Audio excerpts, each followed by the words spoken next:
So do that all over again. All right, let's get it. And push record. All right, are we really live?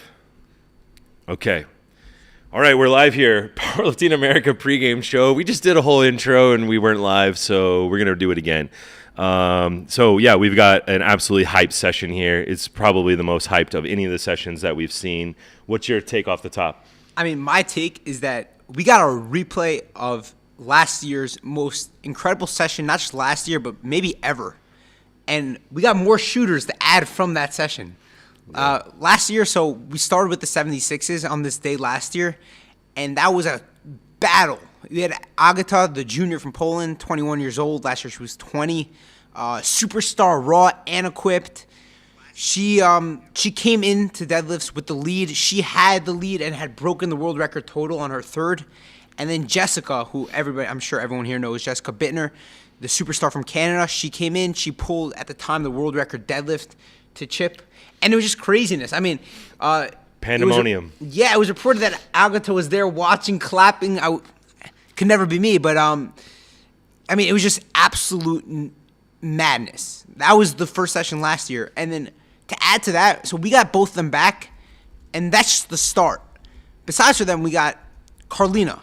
Right now, the head of the 76s.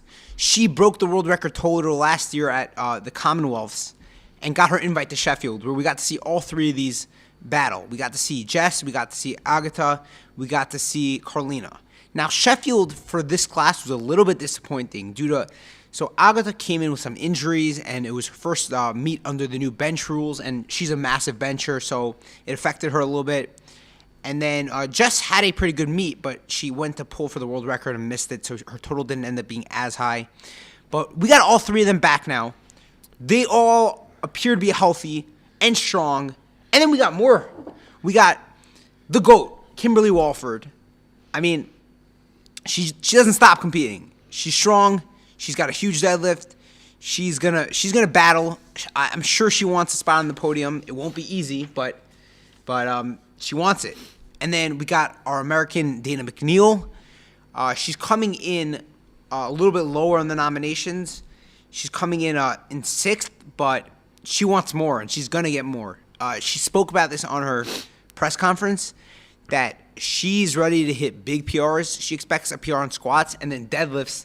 Deadlift, she's talking crazy. Yeah. She's talking world record deadlift range, which, she's got a big deadlift, but world record deadlift, yeah, that would be nuts. And that's, like you mentioned earlier, I mean, that's a sign of just how confident she is in her training.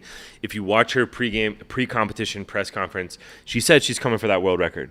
So, I mean, that's a sign that her training must be popping off right now. And so I would be worried. I would be a little bit nervous if something goes wrong, if Agata doesn't get some benches in, if anyone slips up, you got Kimberly and Dana McNeil sitting right there waiting in the wings. And we don't know what Kimberly also might be packing. I know her training's always intense. It's just a matter of if she's going to get her squats or not. So... Yeah, I mean, I think this session will be electric. Like, we got Sophia Ellis is in this session. Vilma Olsen's in this session. I mean, the 76s are just stacked from top to bottom. It's one of the deepest classes. You got at the top an amazing battle. You got battles all the way through. So it's one to watch for sure. And then we've got arguably, for the Americans, the most important, the biggest battle, the biggest rivalry in the sport is between Gavin Aiden and Jonathan Kaiko in the 93s, also in this same session. So, yeah, I mean, this one, again, last year it was electric. The whole session was crazy last year. So just for some background on last year, Chance Mitchell ended up winning. Unfortunately, he's not here to represent the U.S. this year and defend his title. But he ended up pulling something monstrous to pull for the win. But we had in second, we had Emil Krastov, who is back as well. And in third, Keiko's not used to being third. Keiko's not going to like that. So that's a bad taste in his mouth, for sure. Keiko's got a chip on his shoulder. He definitely does. I know he had a phenomenal performance in Sheffield, came second overall behind just Jesus. Broke the world record total. Broke the world record total, broke the world record bench. Probably will break the world record total and bench again. But he doesn't like coming not in first, and he's going to be pushing. And then Gavin came in fourth last year, which actually was pretty phenomenal because Gavin last year, it's one of the craziest things I've seen. He jumped from his first to second deadlift, and he missed the second deadlift on strength. We're not talking, he didn't miss it at lockout on grip. He didn't lose balance. He missed it on strength. So what does the man do? The man's a legend. The man jumps another 15 kilos. 15 kilos after missing on strength and hits it.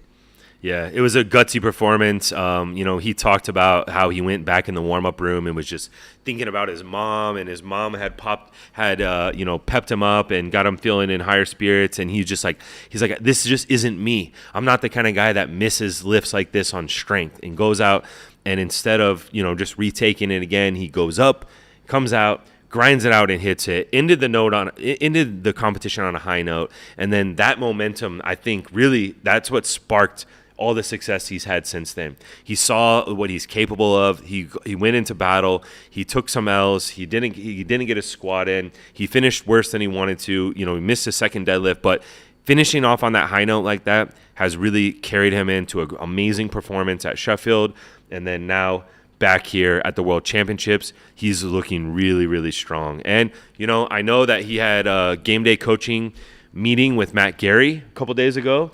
The one issue that he's had in the past, like at Sheffield, we talked about it on the Powerlifting America podcast with Matt Gary, in fact, was that just some attempt selection things that he left some kilos on the table, that he took some weights that he didn't necessarily need in order to win, but that was a different type of competition. He's talked about it in his pre-competition press conference here in Malta, that he wants the dub, that he's going to do what it takes to get the win and become a world champion. So I hope that means that Team USA, the national team coaches, he'll have Arian Kamesi handling him and putting in his numbers. We all know Arian's the wizard. He's going to put in the right attempts. He's going to follow the Matt Gary playbook and could arguably navigate Gavin to his first win against Kaiko ever. However, standing in his way, Jonathan has weighed in at, 92.9. He said it's the heaviest he's ever been. If you go watch our Instagram story right now, I got an update on there from him where he's saying that he feels stronger than ever. He told us at his press conference that when he has had to cut in the past, when he's been the heavier his body weight is going into a competition, the stronger his performances are. And he said it's never been a bigger body weight than he's at now, which means he's never been stronger than he is right now as well. So this is shaping up to be a huge battle. I mean, we got two guys coming in their prime. As far as being around them all week, talking to them, doing all the press conferences, I did a whole training session with Gavin where I was in there with Gavin and Amanda. You probably saw it on our stories. They were joking around a lot, but I got to talk with Gavin quite a bit. I mean, both of them are feeling like they're absolutely at their peak right now. And they both got here early. They both got settled in. None of the travel stuff should be affecting them. None of them have any kind of like serious injuries that are going to be holding them back. They're both healthier than they were at Sheffield. So we're looking to see probably some epic performances here from these guys. I mean, I think what's going to make this so insane is we have 4 lifters in this weight class that are within 7 kilos. And guess what? All of them have a chip on their shoulders. Yeah. Okay, Keiko did not win last year at Worlds. Keiko does not like not winning. Then we got Gustav Hedlund. Yeah. He's got a chip on his shoulders. He's pulled for the win before. He's been come close. Yeah, I mean, and he had a good performance last year as well. He didn't even get the invite to Sheffield. He's got the chip on his shoulders. Yeah, I mean, he's nominated second, only 4 kilos behind Kaiko, tied with Gavin Aiden at 880. So, I mean, he's right there. I mean, he definitely has a chip on his shoulder. Yeah. He's definitely feels like he's getting overshadowed by these guys. And then Emil. Right. Well, and then Gavin, right? Gavin is the ultimate competitor in this sport. Yeah. That's ironic to say because he doesn't view it that way. He views it as a competition between him and himself. Yeah. But when I say the ultimate competitor, I mean Gavin will lay it on the line. He will break his body down for this. Exactly. He will do what it takes. He's mentioned it several times. He's faced Keiko 3 times at big meets in the last couple of years. They faced the Nationals a couple of years ago. Keiko lost by half a kilo. Keiko won by I meant Gavin. I'm talking about Gavin. My bad. Gavin lost by half a kilo. They faced each other at Worlds. Last year, Gavin came 1 spot behind Keiko. They faced each other at Sheffield again. Gavin came 1 spot behind Keiko. And Gavin doesn't like that. I mean, he respects Keiko. He respects all these competitors. But Gavin wants to do something where he wins because it's just so outstanding that none of these competitors can compare. And if you've been watching his training, he might be the strongest of all these people right now. I mean, Sheffield, he totaled 880. That's with taking a big jump from a second to third squat and missing, getting overturned by the jury, leaving some kilos there. His third deadlift looked easy. He's got more there. Yeah. I mean, he probably wants to push to around 900. He's going to push. Listen, I mean, there's a reason why Matt Gary on the Powerlifting America podcast said that he thinks Gavin is the future, that he's the writing is on the wall. Those were his words. That, you know, Gavin is young, he's strong, he's getting stronger. If you look at his training, I mean, it's arguable that if you look at the performances at Sheffield, that he was stronger on the day. That he was stronger than Jonathan. He just made, you know, some poor attempt choices that, I mean, in his case, he doesn't like to play the game. He's going out there to push himself to the absolute maximum. So he doesn't see it as being poor attempt selection choices. Also, he did get his third squat in on a 2-to-1, and then it was overturned. So, I mean, it's hard to even say that he made bad attempt choices because he left some in the tank for sure on his deadlift. And arguably, he did break the world record squat for a minute, and then it got overturned.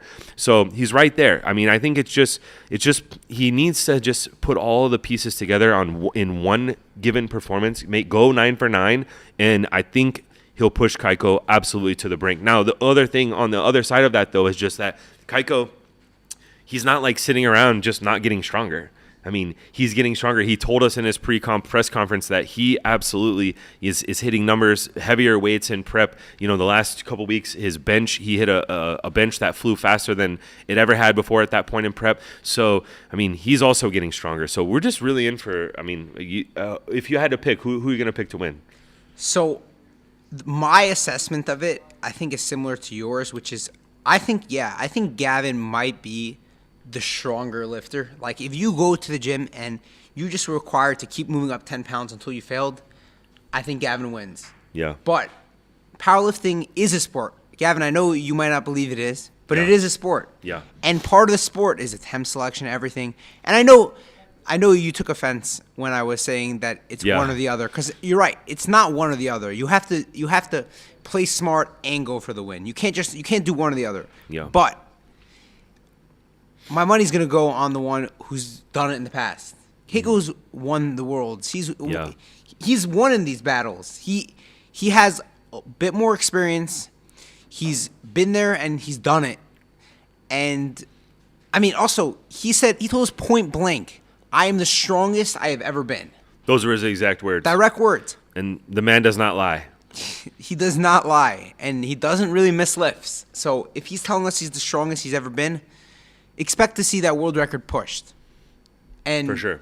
I think it'll be pushed by multiple lifters, but expect Keiko to do his part and then let the cards land where they do. I mean, one of the interesting things about the session, right? We haven't mentioned so much about Gustav and Emil, but so Emil also has a chip on his shoulders. So his last two meets have not gone the way he wanted.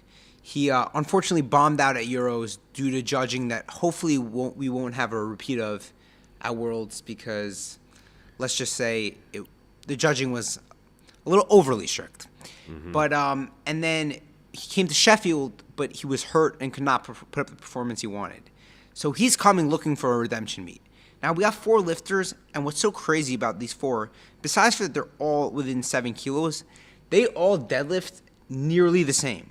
Of these 4 on the nominations, Emil has the heaviest nominated deadlift with 345, and Gavin has the lowest with 340.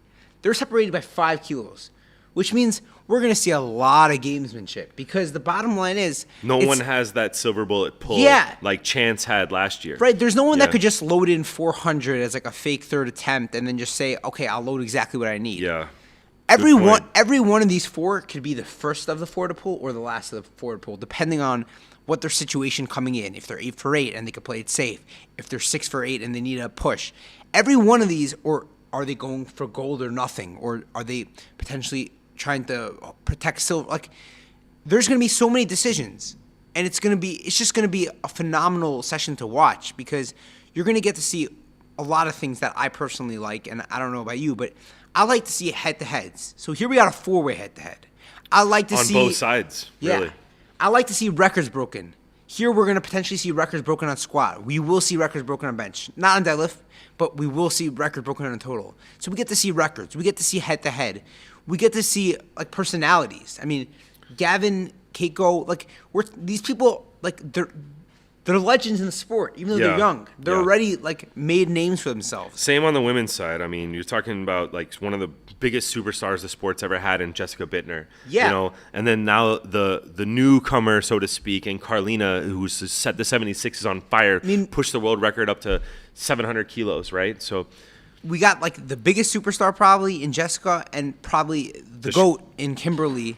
And then the strongest in Carlina. And we got a squatter, we got a bencher, we got a deadlifter. Yeah. We got 3 big deadlifters, right? With Jessica, with Dana, with Kimberly. So, I mean, there's going to be fireworks on the 76s at the end for sure. And Sophia Ellis also is a big deadlifter. She has 240, as her nominated deadlift. Like, who knows? We'll definitely see multiple attempts like 250 plus. That's a guarantee. But we might see people take a shot at the world record. We might not. It's going to depend on situations, obviously, because this is a world-level meet. This is not like a points meet. You're not coming in here to break the world record deadlift unless you're in a position where that's like the goal. But for any of the ladies at the top, you're coming for placing. So yeah, so getting back to the 9-3s, we were talking a little bit about, like, you know, who would you pick, whatever. I want to make it clear, I'm not making a pick, all right? I don't want to pick against either of these guys. They're both 2 of my favorite lifters in the sport. They're both amazing guys. I mean, they're different. They bring their own character. They bring their own energy. And, I don't want to pick against either of them. But I think what's so cool is I think we're going to see them here in the absolute peak of their form. Right, they're in peak form right now. And when Keiko mentioned that he was a little bit banged up at Sheffield, you know, and Gavin, I mean, he was strong going into Sheffield, but he's only gotten stronger since. And I mean, I think he's got his weight cut a little bit more on point. He wasn't sitting in the sauna all night last night like he was the night before Sheffield. So I think we're gonna see, you know, he came in lighter. He weighed in, what did I say, 92.45? Yeah. He'll be the lightest, so he'll have a body weight advantage in the end. Keiko can eliminate that with the chip on bench, but still, I mean, it's just everything is kind of lining up here where it's like we're going to see a clash of titans at their absolute peak form. Yeah, I mean, you know how close it is. Like, I'm somebody who doesn't mind putting a prediction out. I don't mind saying something, and if I'm right, I'm right. If I'm wrong, I'm wrong. Well, that's why I bring you on here, so I don't have to make the picks. For perspective, you know who I think is going to win? I literally just think whichever one of the 2, or honestly 4, but let's just start with the 2 because in my opinion, those 2 are slight favorites over the other 2. It's just whichever one of those 2 pulls last. Whichever one decides that I'm going to take the bigger chance. Because I mean, Keiko, people used to know him as, like, he got coins for a short amount of time, Mr. Perfect. He went 9 for 9, like 5 or 6 meets in a row. Yeah. And Gavin, even though some people talk about his attempt selection, on deadlifts, he generally just, he has the heart and he makes it. Like, squat's a little different because he can put up his best performance, but sometimes you just have like an active jury. I mean, I personally am not a fan of it. The jury has been extremely active. Yeah. And so, okay, I was talking with Delaney Wallace before this, okay? He was in here a little bit ago, and he's buddies with both of these guys. And he was mentioning, you know, he had a session yesterday. We'll do a little recap on the session of the 83s yesterday. But he was just talking about the jury being very active. And in addition to the jury being very active, just the standard at IPF Worlds is really high. He thinks that would benefit Keiko because Keiko has been in this situation many times before. He's gone 9 for 9. He's proven that he can meet the standard over and over again. Whereas we've seen Gavin at this stage and at the Sheffield stage having misses, getting juries overturn his call at Sheffield on his third squat, things like this. If you think the reffing at Sheffield was difficult, people are saying the reffing at Sheffield was easy compared to this. The jury here is extremely active. So my honest take on this is that I think the judging here has been really good. Like, nobody's perfect. They're reffing 4 sessions a day, every day, tons of lifters per session. They're not going to be perfect, but I think overall the judging has been good. The one thing I don't like, and I've had multiple people mention this to me also, like message me about this, so I think it's like a pretty big agreement from the community in general, is I understand why there's a jury, and I think a jury is great and necessary at this kind of meet. Yeah. But I think part of the sport of powerlifting, as much as some people might not like it, Gavin included, is you have the ability to protest a lift. Now that Yeah. goes two ways. The time where everybody agrees it's a fine thing to do is, right, let's say your lifter gets 2 reds for whatever reason, and you think it was a good lift. So you go to the jury and you protest it, and the jury takes a look at it, and if they think you're right, that really should be a good lift, they overturn it. And that's a great thing to have. It just makes competitions better. It removes the chance of like somebody really getting messed over. I mean, it's part of the game is knowing when to challenge, when not to Right. challenge. Well, it's knowing how to challenge. It actually. That's what I'm leading to. Yeah. So I think, and the other way is when the jury overturns it. Now, what I'm leading to is that I think it's great for them to be there, but I don't think that it's necessary for the jury just to decide. Like, I've been watching the jury. Like, Yeah, you've been I'm standing literally standing next to the right jury, next and to the I'm jury. watching their faces every time there's a lift. And I can tell you, with all honesty, that every single lift of this competition that's had 2 reds or 2 whites, the jury takes a look at it and decides if they want to overturn it or not, and they probably overturn somewhere about 10 to 15% of the two red, 2 white lifts. Now, I just don't think that's necessary. There are going to be times where the judges give 2 whites, and if you think that it was a bad lift and it should be overturned, that's when the coach has the decision: do I go out and protest this? Did I see something that looked bad? Right? If somebody got a 2 whites, but like he got a gift, the coach, that's his coach's job to look and be like, oh no, and run to the jury, run like Rory did the other night for Tim Ottagatti, run there and protest it, and assuming you're right and that there really was something wrong with the lift, the jury will overturn it. But just having the jury look at every lift. Yeah, like an instant replay or something. Yeah, that's what you have judges for. The way it's looking, it's basically the jury is just they are the judges, and they just have instant replay. What are the judges there for then? Yeah. And I think there's been a lot of talk about this throughout the competition because, we've seen it throughout. We saw it with Taylor, some controversial calls. We saw it with Delaney. It looked like it was deja vu all over again that he was, We saw it with Meg's bench. We saw it with Meg's bench getting overturned like way after she was already back in the warm-up room celebrating. It's frustrating, but the argument that we're trying to make here is that there is part of the sport of challenging attempts and going to the jury and not just having the jury do it on their own every time. Yes, if it's egregious, the jury does it on its own. But there's a strategy to win a challenge. There's a strategy as to how you're going to handle it. You have to have personnel, because if your head coach has to run all the way across the venue to get to the jury table, then who's getting your lifter ready for the next attempt? Who's putting the next attempt in? So there's logistics involved with it. It's part of the sport. And you take a lot of that away whenever you just have the jury just doing it on their own. So I think it's, we'll see how it goes. I mean, this is, in our opinion, unfortunately, with the direction that it's going. I mean, where they have instant replay now. They're sitting there. They've got multiple screens sitting at the jury table, and they're looking at everything. And they're basically just going to take charge. They got better angles than us, even. They're going to just take charge and do. Yeah, they have different. There's these cameras on the floor, right on the sides of the platform that you don't see on the live stream. Like, I know a lot of people are really upset about certain calls that got overturned, and they have angles that we don't have, which are much clearer and much better. Like, I'm going to say personally, I saw that Taylor squat that got overturned, and I don't know about one of the card for like the soft knees or whatever, but in terms of depth, the angle that the jury had showed that it was high. Yeah. They had a separate angle. It is a super low angle as well. So. Right, but that's also, I'm not saying that's a good thing. Yeah. I'm saying they have all these angles and everything, but the bottom line is you have refs. The refs are there. They're sitting right there. We're not talking random people you hire from the crowd. We're these talking are about Cat 1 refs. IPF Cat 1 referees. They've passed their exams. They know what they're doing. They've done this before. So it's nice to have replays, but I mean, you don't need to be trigger hungry. We're going off on a huge tangent here, but I mean, all of this was to say that when Delaney brought this up, that, if you had to say who does this benefit, Kaiko or Gavin, probably going to benefit Kaiko, because he's shown that he can lift to the standard over and over and over again at this extremely high level standard. Whereas on the other hand, we have a record of lifts getting missed by Gavin on technicalities, not based on him not being strong enough, but based on tiny, like borderline calls on depth, like at Sheffield, and just, small infractions here and there. And if it's going to come up to bite anyone in the ass, it's probably going to be Gavin in this case.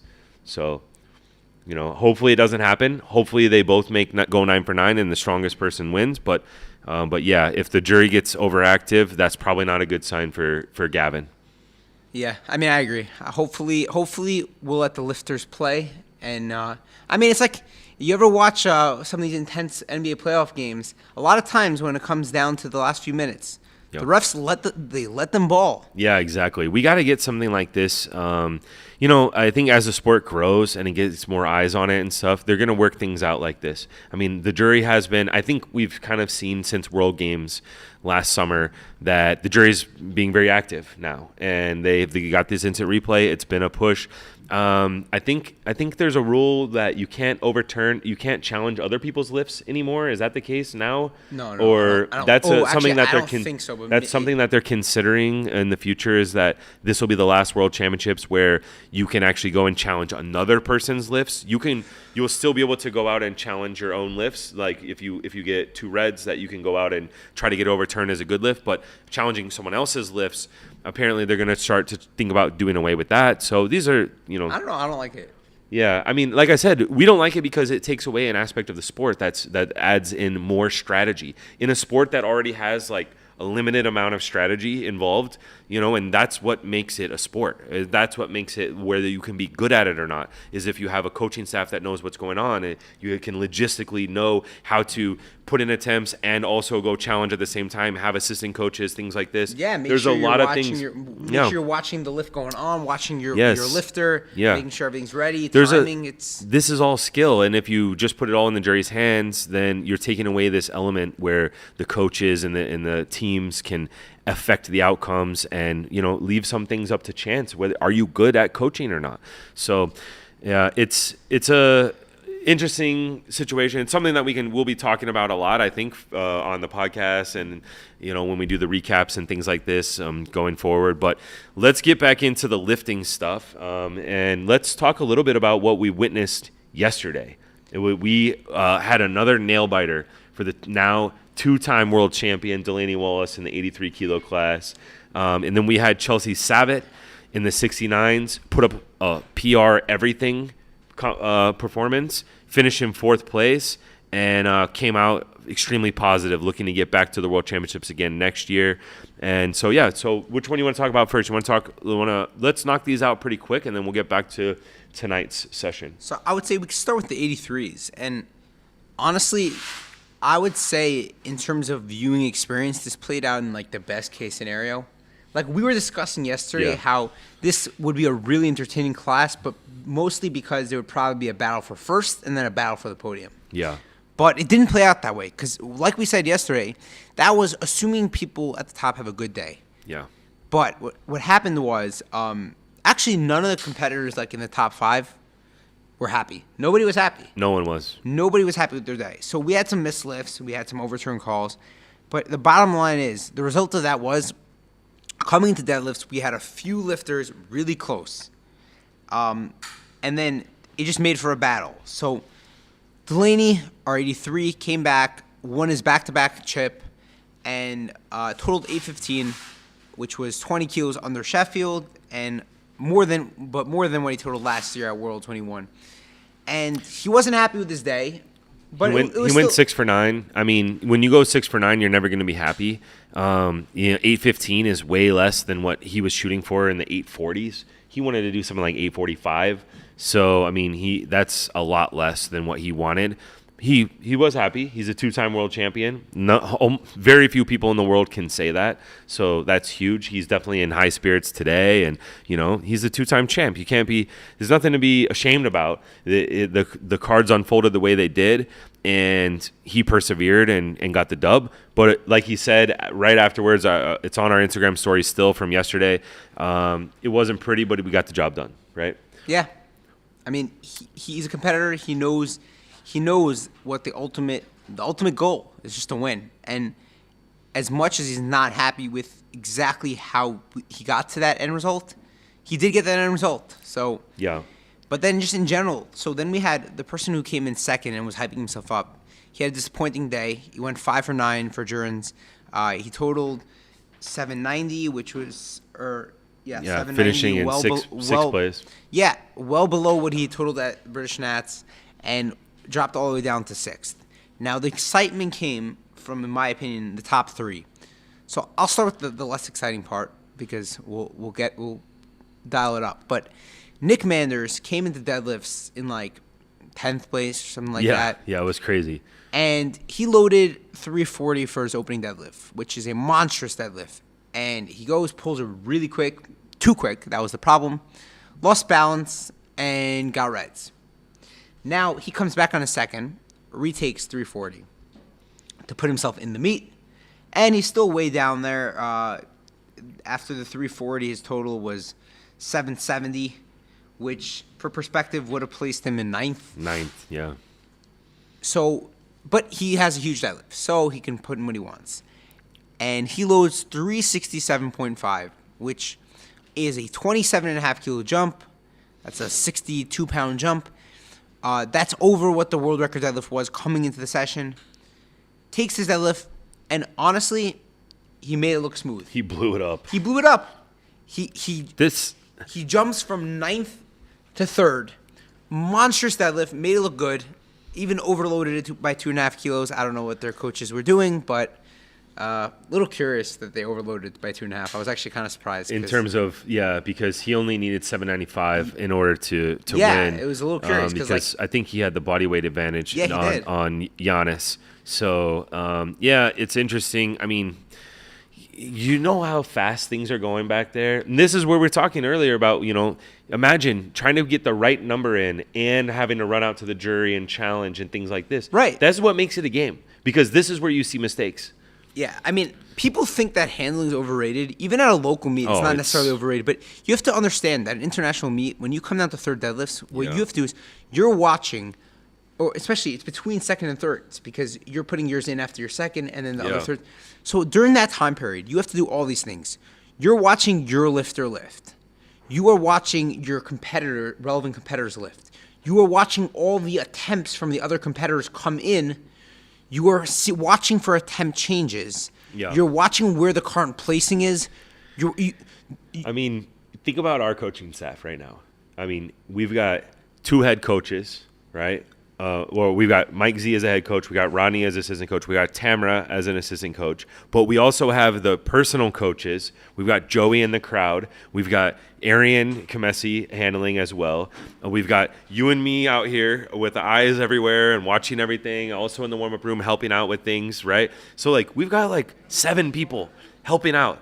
If you just show up to this competition with one person as your handler, you're in deep trouble. There's no way you can do all of this and also get your lifter for a 9-for-9 day and have the absolute best performance out of them. And to be blunt, I'm not going to name names, but if you've been watching these worlds and seeing some mistakes that have been made, the people that come here without a crew, obviously a lot of the countries with the big teams and teams that are projected to finish really well have a massive coaching crew. Yeah.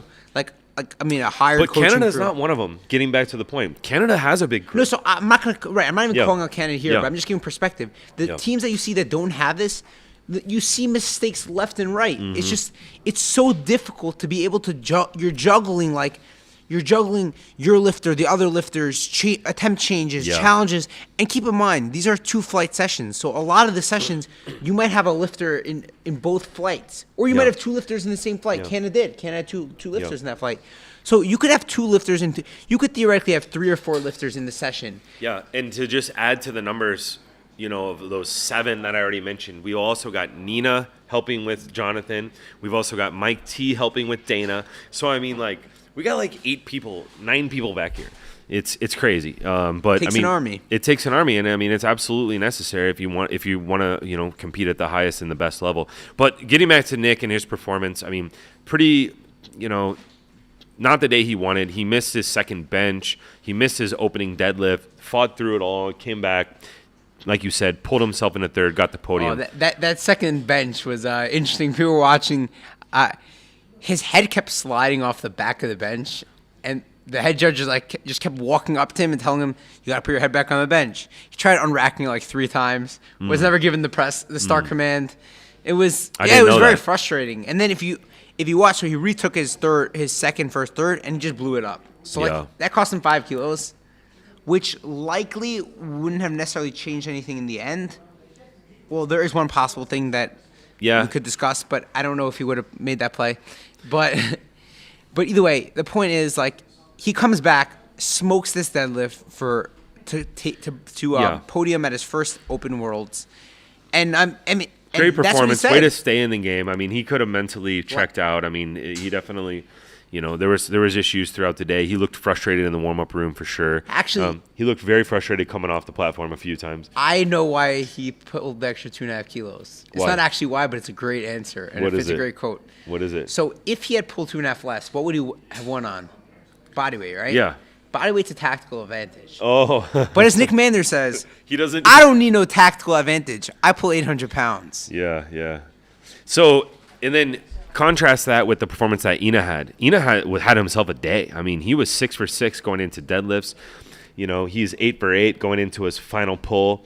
He's able to load up for the win. He's got second place secured. He's able to load up for the win and try to pull and unseat Delaney. Delaney's sitting in the clubhouse waiting, to see what happens.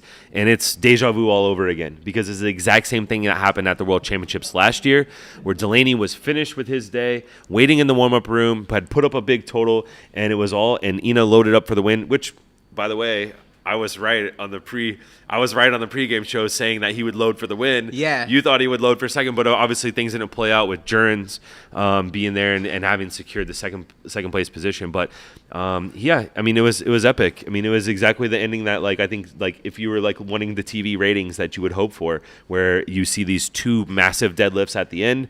That's always going to get a lot of people's attention. And then, one of them is a pull for the win to unseat the current reigning world champion. And thankfully for us, he missed. And Delaney walks away, wins it in the warm-up room, sitting back there, just watching. It was crazy. I mean, this was a video. I got the footage. Reaction? I got the footage of it all. We had Delaney mic'd up for that. So I got his complete reaction. We'll definitely be posting something about that in the coming days. I mean, the crazy thing about this year, last year was a similar situation, but last year he took a massive 25 kilo jump to try to pull for the win. This year, if you guys didn't see it, you should literally go back to the stream and find his second attempt. He loaded 370.5, world record deadlift, pulling it second place, and the place was electric. Yeah. Every single person was standing. Every single person had their cameras out. Every single person was making a ridiculous amount of noise. The place was insane. And he hit it. And, I mean, you can never really tell when somebody's such a big deadlifter, how the speed translates. It's just, especially he has an interesting style deadlift with. It looked a little slow to me in the warm up room, watching it on the television. I thought, okay, he's getting close, but you just never know with Ina what he can possibly pull. I mean, you just get a little bit more hyped up. Yeah. You get a little bit more excited. It's for the world championship. You never know what this guy's going to be able to pull. The difference this year was he only had to jump 10 kilos to pull for the win. 10 kilos, that's a standard jump, exactly. Second to third. We're not talking some Hail Mary jumping 35 kilos. He took what it was scary. People consider a standard jump. And honestly, yes, the second didn't look so easy.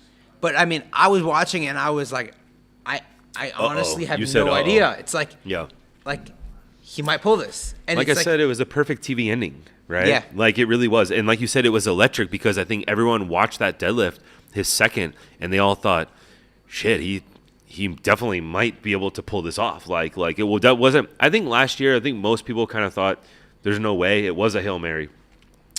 That's why it was so shocking when he almost got it. He got closer last year. But yeah, and then so it just adds to that hype and the intensity of okay, now if he made that look like he did, where he's got something left in the tank, we don't know how much. Now Delaney's got to go out and hit his. Delaney only goes up 5 kilos, ends up missing it. We talked to Delaney afterwards. He didn't really mention too much about it in his post-competition press conference, but hanging out with him last night, he was injured. He was very injured coming into this, to the point that he was almost ready to pull out. He said he had trouble squatting 2 reds a month ago, and he thought he might actually pull out of the competition. That's how injured he was with his adductor. So he has an adductor injury that he's going to have to rehab going forward. But I was watching him in the warm-up room, and his last warm-up on deadlift was kind of slow. And I was nervous. And again, it was deja vu all over again with the way that Taylor's session was going. The vibes were just the same. It just felt this the refs are making these calls, the jury is making these calls. It's it's just not going to be our day. And sure enough, take a 5 kilo jump out there, goes out and misses it.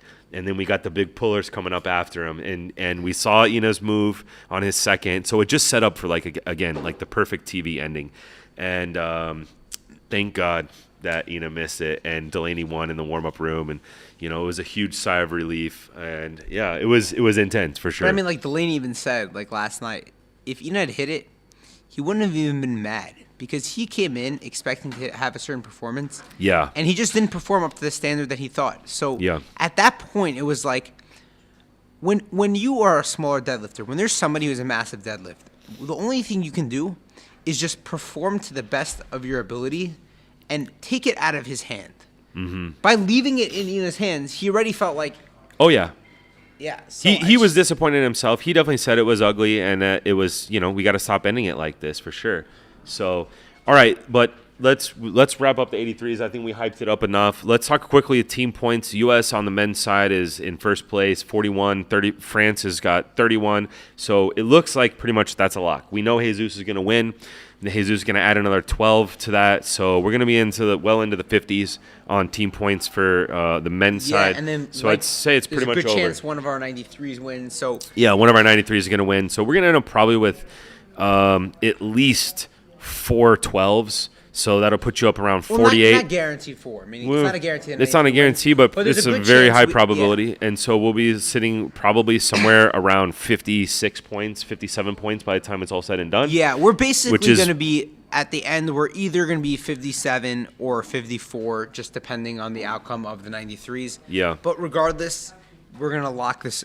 I mean, it'll be locked up by tonight. Plus what Michael Davis might do. You never know. I mean, it'll be locked up by tonight. Yeah, it'll be locked up by tonight, almost for sure. All right, so then let's briefly talk about Chelsea. She had an amazing performance. The 69s, they balled out. I mean, the 69s is just it's one of the most stacked weight classes in the world. It's got arguably the best female lifter in the world in Leah Bavois. I mean, obviously, I'll make the case that Amanda Lawrence is the best in the world, but I mean, Leah's right there. I mean, they're both the current reigning 2 best women lifters in the world. And Leah broke the open world record again at 69. So she put up a 549 total. It's like an absolutely ridiculous total at 69 kilos. She had herself a day. The only thing she missed was her last deadlift. She didn't miss that. She didn't even go out to take it. She went out. She waved to the crowd. That's right. Shook the judge's hands. And yeah. So she went 8 for 8.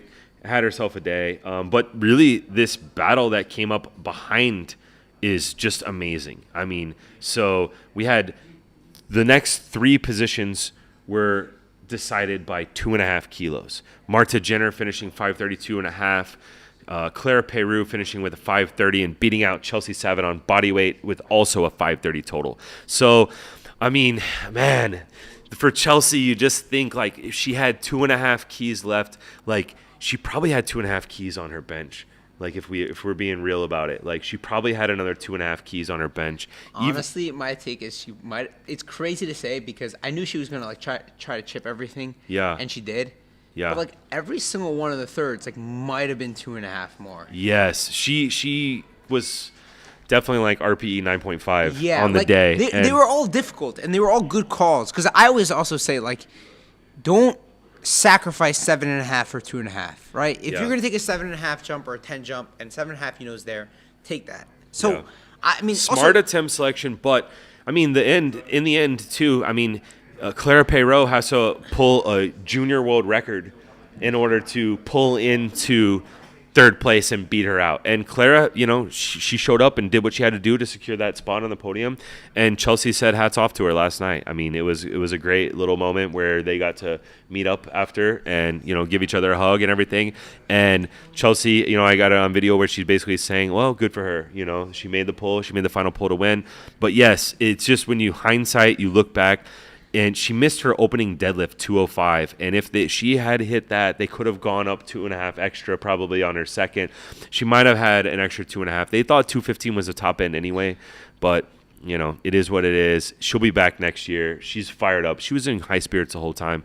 And she came in afterwards and she just said, I just got to go back, become a back-to-back national champion, secure my spot to come back to World Championships again next year, and just get stronger. But she's been on a roll with her training. So I think we haven't seen the last of Chelsea Savin, that's for sure. I mean, she's kind of just getting started again in the second act of her career. So, Do you have anything else you want to say about the 69s? Yeah, I mean, it was just it was a great session. I mean, basically, most people were under the correct impression that like Leah was going to kind of walk away with it. She's one of the strongest lifters in the world, and she did. She totaled 549 without needing her third deadlift. Oh, But like this next battle, Marta, Clara, Chelsea, it was just incredible. Chelsea and Clara came in with like a 5:15 nomination, and they both just had great days. They pushed, they hit PRs for themselves, they hit lifts. Clara went 8 for 9, Chelsea went 8 for 9 also, and they had a great day. 530, 15 kilo PR total, only 19 kilos away from the world record. Like, they had phenomenal performances. yeah. So We're getting updates right now of the lifters here and where they're weighing in at. I'm going to move my laptop over here so that you can have it. You can do some math for us, get these numbers lined up. So wrapping up, let me pull this over though. Wrapping up the 69s and where we're standing here on the women's side, let's talk about team points for a second. Currently, we've got France in first with 50 points, and we've got the U.S. in second with 45 points. So that is a close battle. Well, However, France's shooters are done. They don't have any more shooters left in the competition, as far as we know, right? They don't have anyone else that can get a 12. Right. They don't have anyone else who can get a 12. I don't think, or even a 9, really. So I think they're stuck on 50. There's- Maybe it's possible 51 if, like, something crazy happens in the supers. Yeah, But- so they're going to be capped out around 50. Meanwhile, we're looking like on the U.S. side, obviously we've got Amanda. We're going to tie them with Amanda. By the time Amanda lifts, we're already tied. We're going to be tied. And then by the time Bonica lifts, even worst case scenario, we pick up the point. So Yeah, so it's basically a lock at this point, barring something like a bomb out by Bonica. barring like a bomb out or an injury, like barring something that's like in like the 1 percentile. Like if anything within plan happens, like anything within a reason, it's a wrap. It's a wrap. So good for France to put up that 50 at this point and be sitting in first place. But it doesn't really matter where you are with 3 days left in the competition. Matters where you are at the end of the competition, and we're pretty confident we can go ahead and if this was election night and we're gonna make a call, we would call it. We would call it for early. Team USA for sure. So all right, let's get back into the session we have now, and then let's wrap this up in about the next 10 minutes or so. All right, so you want to break us down with the 69s again? We've got. 69. I'm sorry, the 76s. Yeah. So we've got the official weights and the official openers here. Mike Z just sent us a screenshot of the sheet out there. So go ahead and break it down for us. So I'll just give a quick breakdown on just quick things I noticed. So first off, on squats, one thing to notice is Carlina's opening with 217.5, which is right below her world record squat. So she's opening like already like where she has world record squat on her second attempt. Jess is opening at 207.5, which is also incredibly heavy. So that's just what I see on squat, like the two biggest things I notice on squat. You go to bench and you see Agata's opening with 145, which is 25 kilos more than anyone else. Wow. She's got an insane bench, and based off her openers combined for 555, which is 1 kilo less than she totaled last meet. So it looks like she's back from whatever injury she had. Now let's think about this though. She's opening with 1 kilo less than what she totaled at Sheffield. Yeah. So, we've talked a little bit about Team Poland and their attempt selection. What's your take on opening so heavy like this? So, okay, this is interesting because my take is I don't like it. Yeah. Especially in this scenario where the jumps they take, I just don't think they have the best attempt selection. Like strategy. Yeah, because she's basically opening too near to her top end. So, but that's where it comes into question because she is a really strong lifter that her top end in the gym has been much more than this. Yeah. So I don't know whether it's a matter of like weight cut injuries, like whether there's just like if the day comes together, like what her top end is on like that. Like there's everyone talks about people's ceiling, right? Can this person hit this total? I honestly think in powerlifting, what's more important is like what's your floor? What can you hit like when shit hits the fan? And we're talking, though, that, I mean, I think I messed up earlier when I said 700. We're talking 600 is the number that we're shooting for here, right? So, I mean, she's definitely capable. I mean, that should hopefully, I mean, if her openers are getting her around 550, that could be right on if she's strong enough to work her way up to that 600 total that they're all going to be shooting for. Yeah. So, but the question is, is she healthy? But based on these openers, you think she probably is. Yeah. So now, what else are you seeing here on these now openers? You look at deadlifts, and it's just like insane. Like we were talking before about, so Agatha is opening with 220, and that's like one of the lightest deadlift openers in this flight. We got right after that, we got 225 for Sophia Ellis. Again, though, Agatha's nominated with a 215 deadlift. But that's different. She's hit 240. Okay. Okay. Yeah. Good. But then, so we got 225 for Sophia Ellis, who's a big puller. We got the absolute legend, Kimberly Walford, opening with 230. I mean, we were talking about people having records in multiple weight classes. Kimberly still has the record in 69. She used to have it in the 63s for deadlifts. Who knows? Maybe she makes a run also at that world record deadlift. Yeah. She's Dana's also opening 230. Dana as well. She said she's going to make a run at it, and opening 230 is a good start for that. She's putting herself in that position. And then we got Carlina opening with 235, which is just crazy. And then Jess opening with 240. So just all around, these deadlifts, we'll probably see 1, 2, 3, 4. Probably see 4 people attempt 250 plus. Yeah, that's crazy. Well, like we mentioned already that you're going to see fireworks to end this session in the 76s because there's so many amazing pullers. All right, you want to talk about the 93s? What do we have? We got a quick look at the 93s, and let's just take a look. And so let's confirm. So Kaiko is 92.9, so he is the heavier.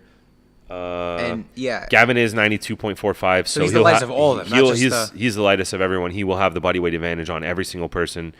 What else are you seeing here as far as openers? I'm looking at squats, and 2 things I noticed is Amar Kanan, the current, or not the current. She's going for the squat record. He's opening with 310, which is 21 kilos under the current world record squat. He went for it at Sheffield. He did not hit it. He's going to likely be going for it again here. Gavin's opening 3025, which is kind of, maybe it's a good thing. Maybe he's opening a little bit safer and will play it. But also, Gavin takes jumps. Gavin's not jumping 10, 7.5. That's not how Gavin rolls. Gavin will probably go 3025 on his opener, 320 on his second, and then maybe 332 on his third. Those would all be realistic jumps for Gavin. So it looks like he's opening fine. Gustav's opening with, I can't even read if it's 285 or 295. One of those, can't tell. Emil 277.5, which is 22.5 under his best. That looks like he's in a good spot. And then Keiko. So it looks like 295. Oh, it's a 9, okay. And then Keiko 282.5, which is also around 20-ish under his best, so it's pretty good. Then bench, you take a look at it and you just see a massive 230 opener. I mean, Keiko's opening Lord. 230. The world record's 241.5. This is where he picks up ground. He's going to be opening. He's opening 32.5 kilos heavier than Gavin, 30 kilos heavier than Gustav. Emil's the one closest, 15 behind on bench. It's insane for someone to have pick up that many kilos on bench.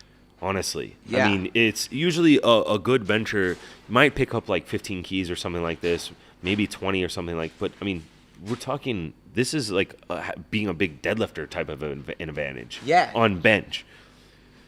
I mean, he makes people actually stay to watch the bench when everyone goes and takes their break. Yeah. When Keiko's there, you're actually gonna watch the bench. And then to wrap it off, deadlifts, like we were discussing earlier, what makes it so exciting besides for how close everyone is just, I'm going to give you a list of the deadlift openers just for perspective. So Gavin opening 310. Gustav opening 310. Amar opening 310. Christian Iokanun opening 315. Keiko opening 320. 327.5 for Emil and the Canadian lifter, which is Kwaku Anti. And then there's the big deadlifter. Sasha is opening with 340. He is the biggest deadlifter of this group, but he's down in 5th in the nomination, so he will need a few things to potentially go wrong for him to really be pulling for podium rather than pulling for deadlift gold and whatever. But Yeah. But these other lifters are all like locked in close to each other. We're gonna probably see some attempt change on these third deadlifts. Sweden's known for putting in fake openers that are lower, and there's a good chance that Gustav's deadlift goes up to 320. Gustav's got a good deadlift. So I mean, they're all like just close, and they're all gonna take jumps, and they're all ready. And they're all going to ball. It's interesting that this is so different from the 76s. I mean, you're going to see in the 76s like fireworks like we saw last night in the 83s with these massive pullers. And then over here, it's like kind of going to be decided by the time bench is over with because they're kind of all matched up on deadlifts. It's hard for anyone to pull a big advantage. So that's what I was saying. Like, I don't think that's necessarily going to be. Like, I wouldn't say decide by the time the bench is over. What I would say more is like, it's not going to come down to somebody having like an ace card up their sleeve. Yeah, exactly. It's going to come down to like, just can making you 3 execute attempts. your deadlifts? Making 3 attempts. Can you put in the right number? Like, yeah. This is where it comes to stretching as far as you can without overstretching. Yeah, absolutely. All right. Well, is there anything else? Final thoughts? I would just say the final thoughts on this is that this session was one of the best ones last year. And I don't see any reason why it's not going to be one of the best ones this year. So if I were you, I would go right now. Just go right now onto YouTube. Go onto the Olympic channel. Just click start on the stream. It'll start in like 20 minutes. Make sure you're ready for it. Yeah. And if for some reason you can't, for some reason Friday afternoon you got to get some work done, just go on to Instagram. Go follow Powerlifting_America. Turn on your notifications. We're going to be putting up all the lifts for our lifters and just giving the updates as well as also like some videos from the back rooms with the lifters. So you're going to get like some behind the scenes info, which is really cool. Can't get that on the stream. So can't get that anywhere. Powerlifting America, we're the only ones doing this anywhere. Exactly. So we'll be in the warm-up room. We'll be out there trying to give updates, quick little interviews with the athletes on the Instagram story. Make sure you're following there. We'll be back right here in this exact same spot after the competition is over, after awards are over. We'll be having Jonathan Kaiko, we'll be having Gavin Aiden, and we'll have Dana McNeil all at this desk, and we can ask questions. If you have questions, just tune in live. You can drop them in the chat, and we'll ask them of the lifters themselves. So do that. And I guess...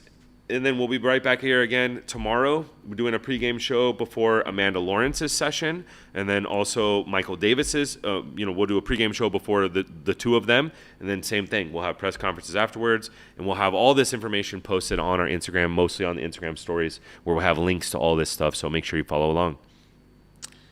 Yeah. So thank you everyone for watching, and tune in to a great session tonight. I hope you guys enjoy, and I hope it lives up to the hype. Oh, we know it's going to live up to the hype. It's going to better. be fireworks, and it's going to be electric. All right. Peace.